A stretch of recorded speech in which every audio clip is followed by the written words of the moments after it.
Hey everybody, this is your friendly neighborhood therapist Alfonso. Guys, May is Mental Health Awareness Month. I know it's been a while since I posted a video. I'm so sorry. I've been busy doing so many other things, but I want to bring something to your attention today because those of us, when we are in need of quality mental health care, there are some things that we need to look out for to make sure we are getting the absolute best. You guys hang in there. I will be right back, and we're going to talk about this a little bit.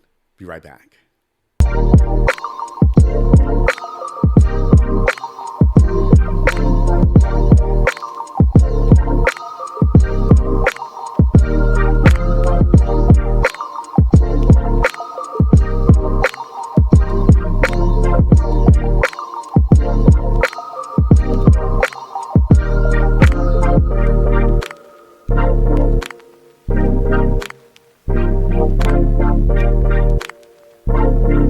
Hey there, everybody. It is so good to see you again. Even though I can't see you the way that you can see me, but I carry you in my heart and in my spirit with me all the time. So, like I said, May is Mental Health Awareness Month, and I thought it would be appropriate to have my first video after a few months be on what has been a lot of talk online now for those of you who follow things like that pertaining to coaching and psychiatric healthcare.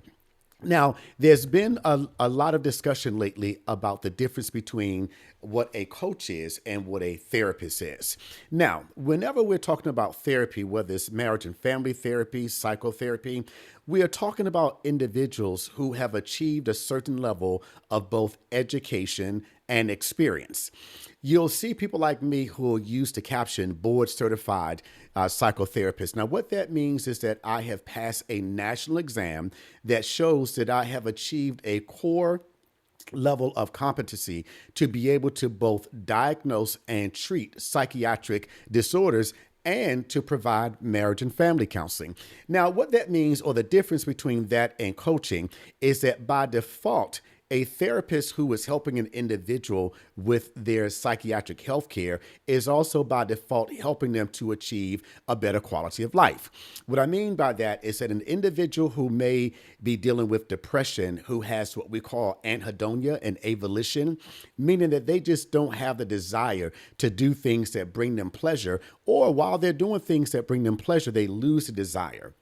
A psychotherapist is an individual who is trained to help minimize those symptoms to help that individual to have a better quality of life. Now, with that, we will sometimes bring in coaches, or we can also operate dually as a coach. A coach is somebody who's going to help an individual achieve their life's goals.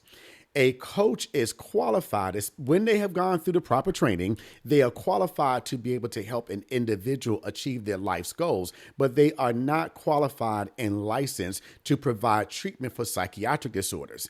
Now, the danger and difficulty in that is that if and when a therapist has been treating an individual for their psychiatric disorder, depression, bipolar, schizophrenia, attention deficit disorder, anxiety, personality disorders, as we're going through the treatment, as I said, we are helping the individual to also look at their life's goals. If we can help them to feel better, then they can feel more motivated to get out there and do those things with their lives that they really want to do.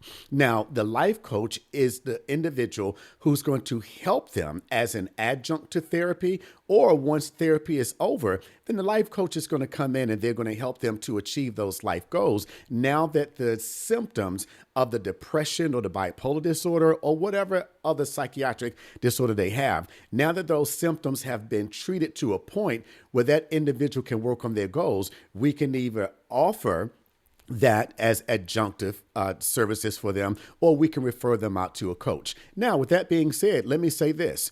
Both are such valuable tools for the individual who's trying to deal with their psychiatric disorder and have a better quality of life.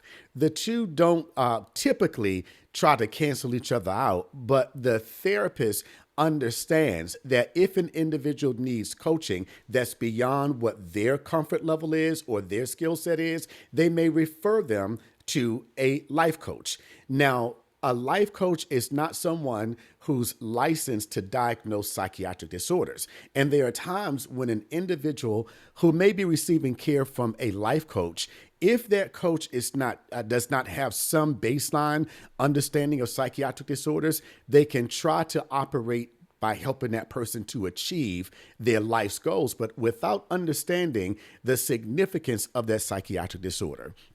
Big thing here too is that psychiatric disorders are as life-threatening as physical disorders. An individual who has cancer, life-threatening cancer, is just like an individual who has depression, who's feeling suicidal, who may want to end their own lives.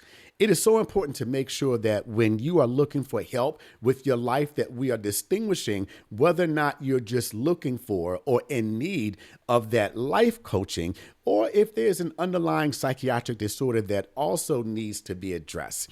I want to make sure you guys understand the difference between the two and understand that both are important. But every individual who operates as a therapist, as a psychotherapist, a marriage and family therapist, a psychiatrist, we all have to pass an exam. We all have to be licensed by the various jurisdictions within the United States. But it is important not only to make sure that you seek out good help, but you want to make sure that that help is qualified. Hey guys, I'll be doing a podcast on this Monday where we will be talking about the importance of both psychotherapy and life coaching to help everybody get to their best selves. Hey guys, you know what I love to tell you. I haven't forgotten.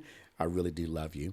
I pray that you have an amazing day on purpose. And if possible, reach down and help pick somebody else up today. Really do love you. God bless you.